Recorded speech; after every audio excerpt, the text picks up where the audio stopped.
Hi, it's Joy Foster, founder of TechPixies and the host of the Sparkle and Thrive podcast. And I've got a guest here today who is going to talk to us about what businesses can do to improve the workplace for women who are coming back to a career after having a baby. But also, she's going to talk to us about what it's like to be a woman coming back after having a baby and how you can try and find the right employer for you. And I also think, we spend a lot of time at TechPixies talking about menopause. So I thought it would be a great time to sort of go to the other end of the female spectrum, because the two main areas that really women get pulled out of the workplace for are having children and going through menopause. And it's only been recently we've talked about the impacts of menopause, but we've been talking about the impacts of a career break to have children for a long time. And it seems like we're making progress, albeit a little bit slow still. So Jess Heagren, welcome to the podcast, the Sparkle and Thrive podcast. You are the founder of Career After Babies. Tell us your story. Why did you start Career After Babies? Why is it important? And give us some stats that will really be a bit mind-blowing for us to understand. Gosh, that's a lot of questions. Hi, nice to be here. Lovely to see you again, Joy. I'm Jess Heagren, founder of Careers After Babies. I'll start right back at the beginning. So I used to have a big career in the city. I was director of strategy and distribution for a very well-known insurance company, where I'd moved up very quickly. As you can imagine, being in insurance, it was a massively male-dominated environment. And I was the youngest female director there when I was in my late 20s. I actually went to the board one day and I took with me, I was up there presenting our commercial strategy or something. And one of the non-exec directors said to me, tell us what it's like to be a young female in our business. And I said, do you want me to tell you the truth? At which point my boss literally got a bit of paper like this. And I was like, oh God, know exactly which way it's going to go. And I told the truth. I just said, look, it's rubbish. I'm surrounded by middle-aged men with stay-at-home wives all day. I don't have any friends at work. And I think I'd been married for a couple of years at that point. I just said, look, my husband and I are talking about starting a family, but when I look around me, I just don't see how that's possible within this business. The long and the short of it, there was obviously a lot of muttering and paper shuffling that went on at the time, but the long and the short of it was that I was asked to set up the diversity and inclusion committee for that company. And I led the gender and working families. I kind of chaired that work stream whilst I was there. So that was like my first foray into diversity and inclusion, really. So that was about 11, 12 years ago. But that's interesting that they actually took you on board and supported you to create the change that you wanted to see. That's incredible and actually quite rare. Yeah, it was. And I think it was one of the first certainly in the insurance industry, if not in financial services. It was just when these things were sort of starting to be talked about. And yeah, we did some quite cool stuff in terms of awareness. I would say employee resource groups, as they now tend to be known, have a lot more power these days. And what I quite often see is good organisations with a really strong employee resource group and now using that feedback and that conversation to inform their HR strategy. All that time ago, we weren't quite there, but we were starting to have a bit of influence. And for me, it was like a real, actually, like this is a route of being able to make some change and kind of have my voice heard, I suppose. Anyway, fast forward a couple of years, I had my first daughter. She was 9 last week, so it tells you how long ago that was.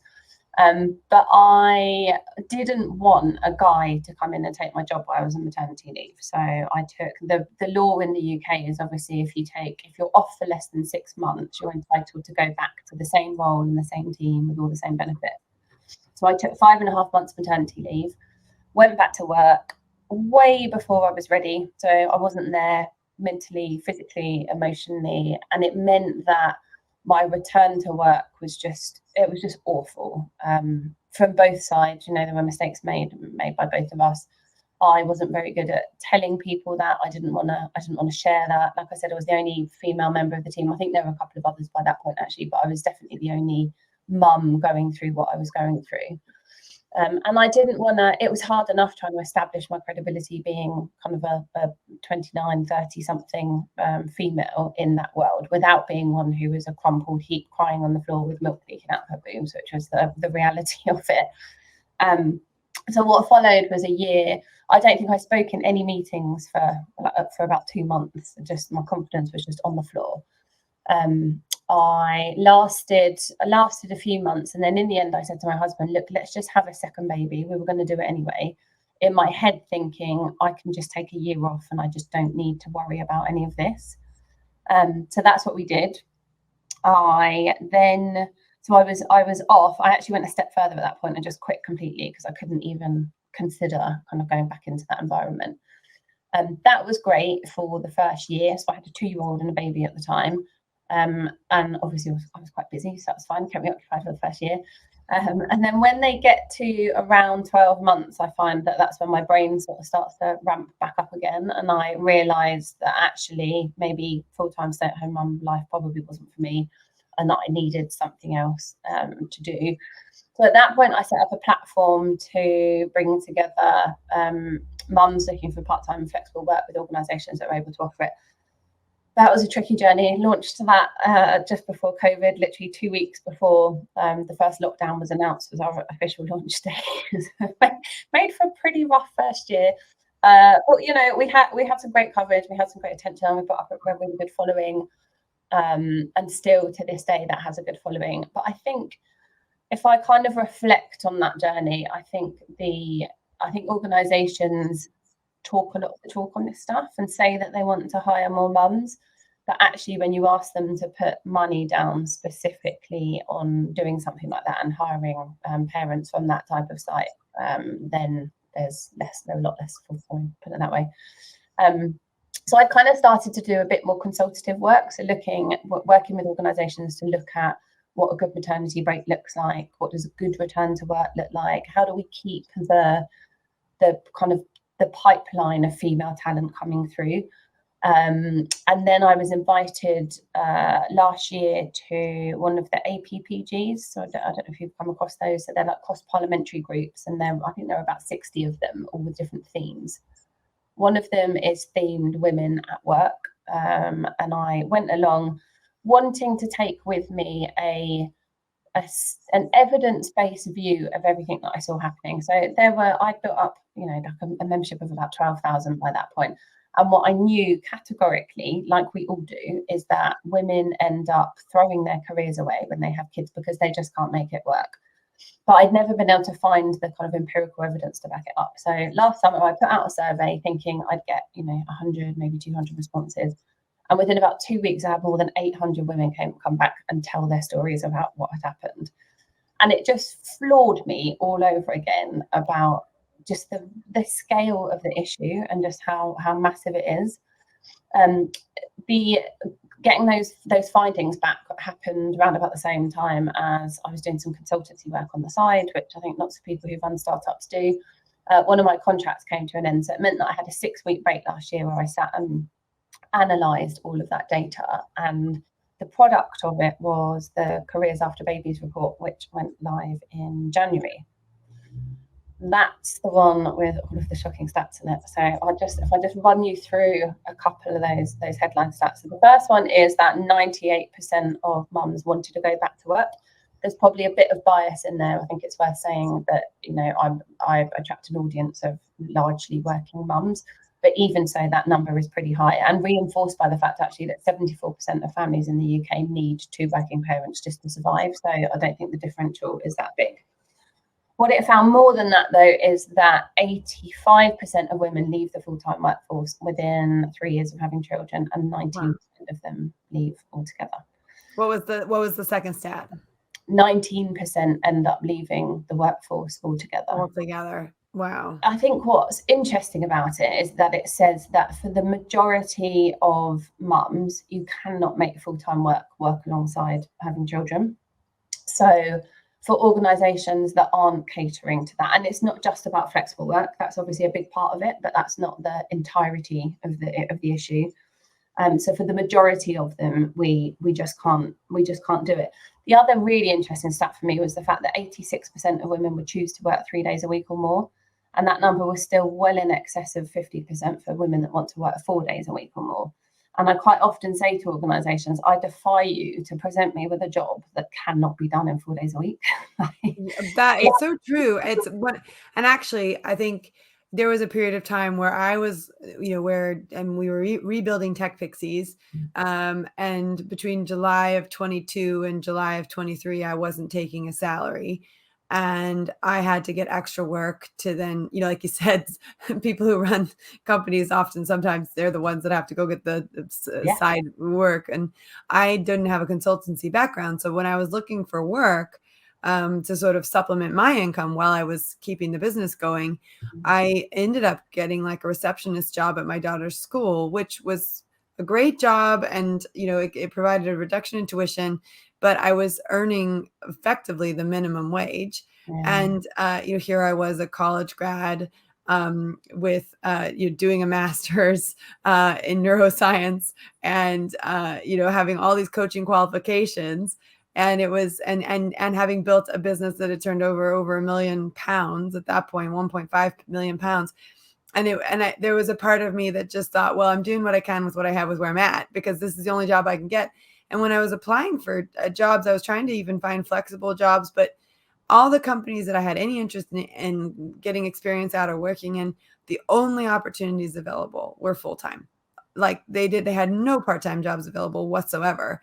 And let alone a 4-day-a-week job, which wasn't, I ended up working 30 hours a week. So I ended up between the receptionist job and then I got a rowing coaching job, which I absolutely love and kept because I just love doing it.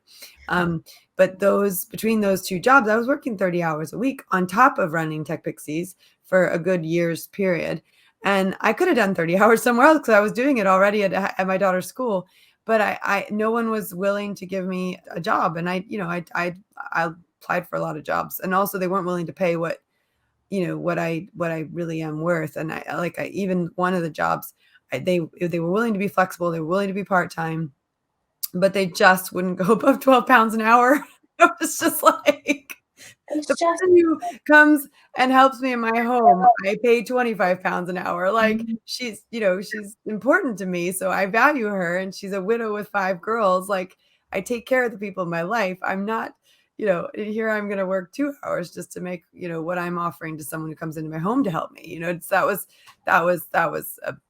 I just sort of gave up and went with what I could do at the time, but it was very frustrating. And it reminded me of why I think it's important for women to build businesses.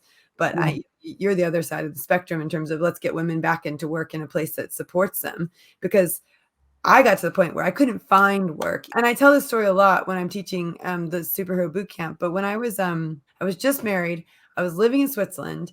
I had a job trading stock. I was a sell side trader in Boston. So I had my Series 7. I've been in the markets. I'd studied economics and everything else. So I went to a recruiter to get a job with a bank in Switzerland, which would have been a great job, banking in Switzerland in terms of finances. And so they were putting me forward for a job they thought would be a good fit for me. And we were prepping for the interview. And then he said to me, right before we wrapped up, he said, are there any other questions you'd like to ask, to prep you for this interview? Because I'd had the interview, it was all set up. And I said, I'm really curious about the company's maternity leave policy, because I had just gotten married. And I kid you not, he ended the interview. He stood me up. He walked me not out the front door. He walked me out the back door, out the fire escape. Like I didn't even get to go out the front door. He just was so angry with me. He just dropped me off at the fire escape. I had to walk down, and I wasn't even pregnant. I was just thinking about having a baby.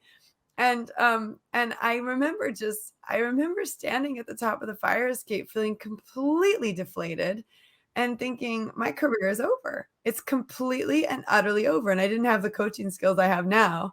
But I really, it was like, when you go down the stairs of a fire escape, it's like clank, clank, clank. And then I'm sitting on the train, and I'm just like the train ride, which should be 15 minutes. It felt like 5 hours. And and then I found myself applying for barmaid jobs because I felt like he just took away everything. Every ounce of confidence I had was gone in a minute. And in the end, it was catastrophic for my career. But what's interesting is that's when I was like, okay, there's got to be other people like me. And so similar to you, I set up opportunities in Switzerland for women to come together and, you know, and we, you know, in Switzerland, it was really tough. Like they didn't even get the vote in some cantons until the 1970s. You are expected to be home for your children at lunch still in 2023. So it was an interesting environment to be in. But I will say, on the other hand, it was an environment where we could live on one salary. And I made the decision, I'm just going to stay home and be with the kids. And I ended up building a community online around the kids, and I was home with them. And, you know, I'm really grateful for that time. And I'm grateful we lived in a country where we could do that. But like you said, 74% of families in the UK need 2 incomes. Our household needs 2 incomes, which is why I work 3 jobs for a year. So, you know, this is a serious thing that we're talking about here.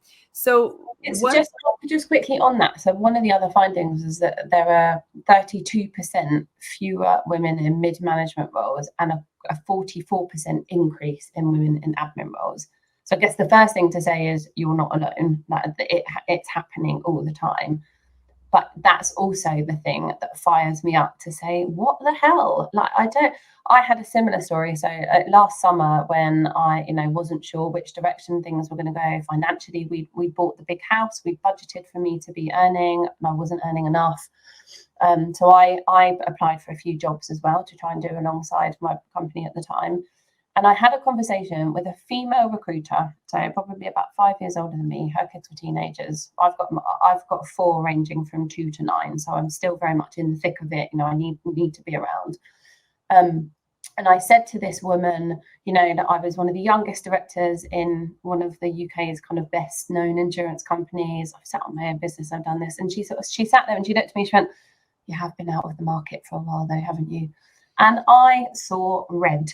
I thought, how dare you? I've just spent the last 4 years trying to build a business, which is the hardest thing I've ever done. It outstrips any even conversation that I ever had in the corporate environment.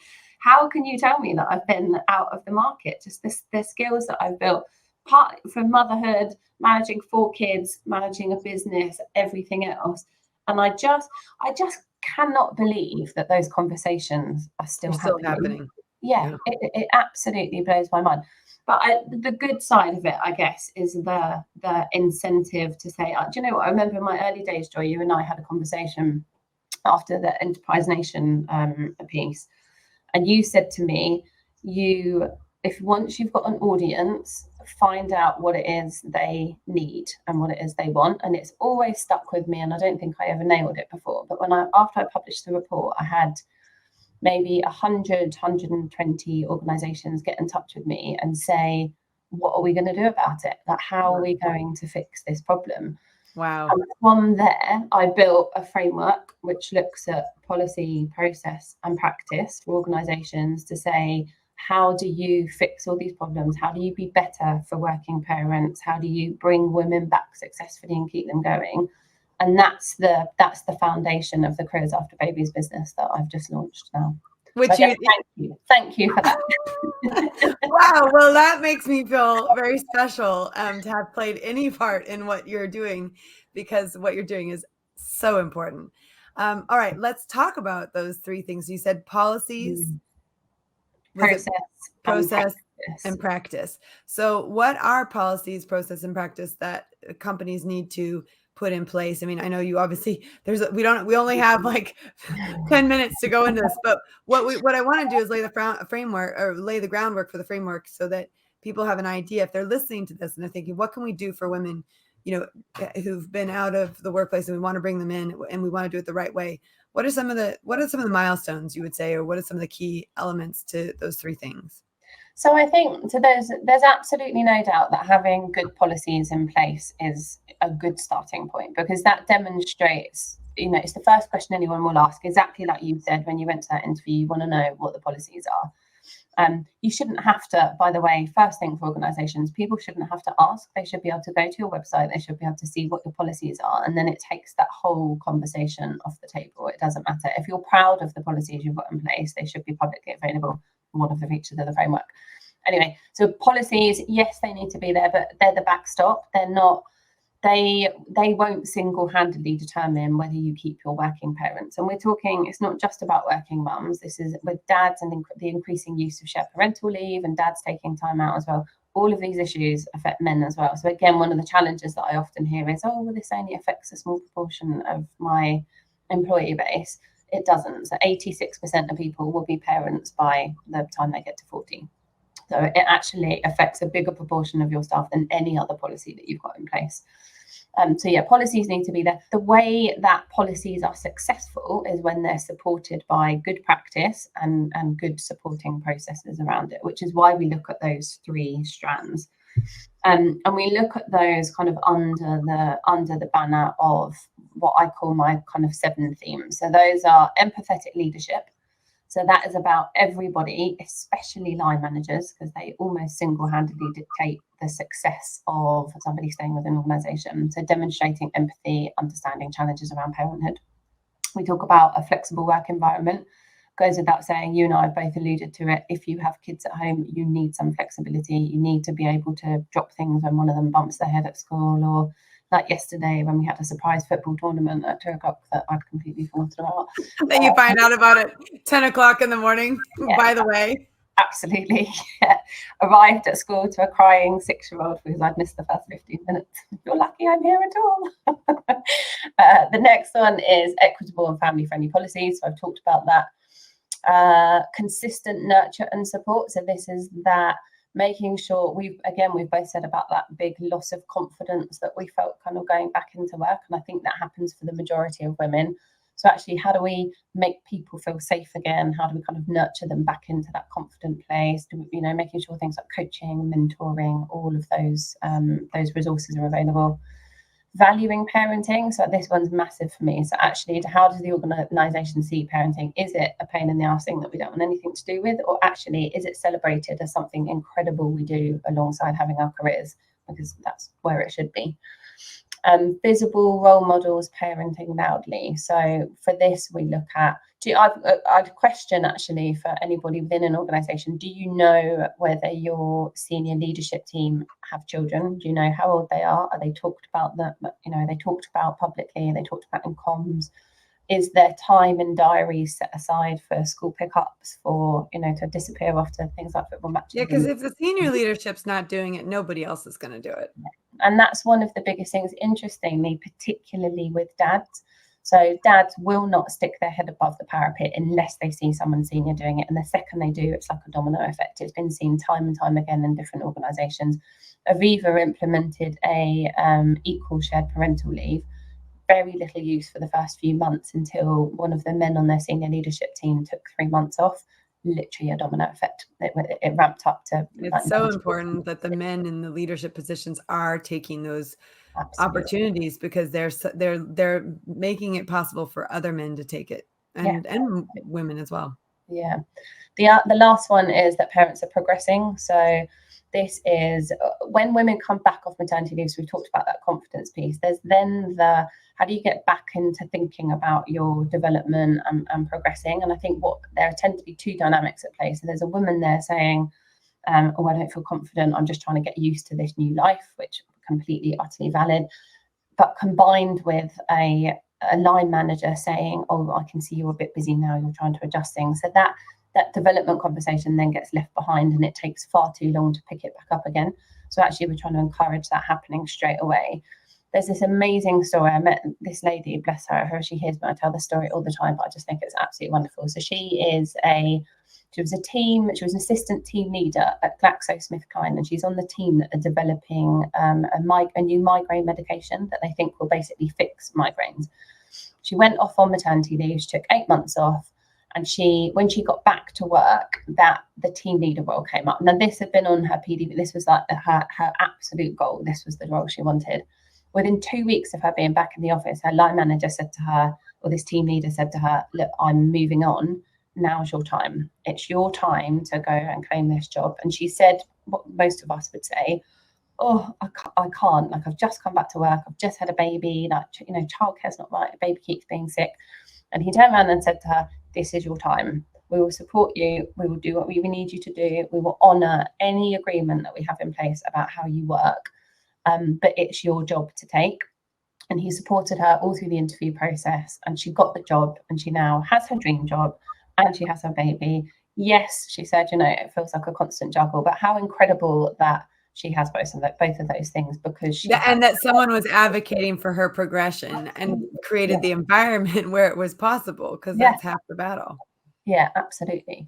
So those are kind of the themes that we've identified. What we do through the accreditation is we have a 2-part data assessment. So it's part HR data, so we look at the outcomes, and it's part employee opinion data, and we look at that through 3 lenses. So we look at what the leadership and HR teams are saying, what the line managers are seeing, hearing, and doing, and then what the end experience is like. And we look for alignment between all of those to say, actually, because then this kind of common theme of people saying, oh, hang on, we've got the policies in place and we're doing all of this stuff, but actually that's not being experienced, then it kind of pulls out the why behind that. So we then work with that organization to say, right, here's the outcome from all of your data, here's the stuff you're doing really well at, here's the stuff that, perhaps not so well.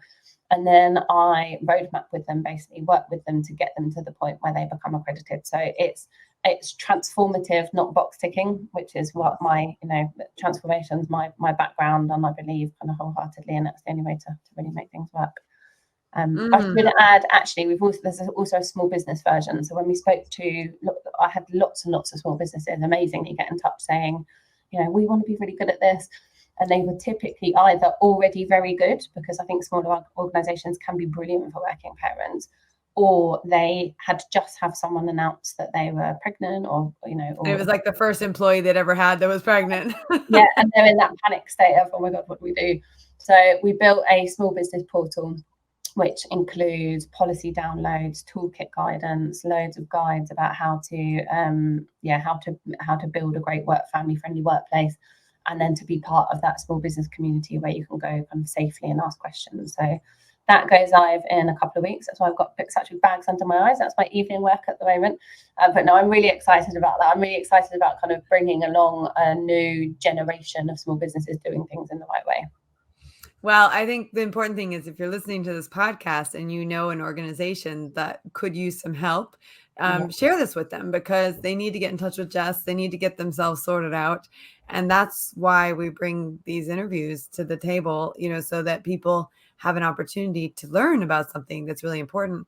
But also, I think this gives you a really good insight. So if you're a woman or a man and you want to go into a company after you've had a child arrive into your home, I think what you've just pointed out to us is you need to, number one, go look for the policies to see if the policies are even being shared and shouted out.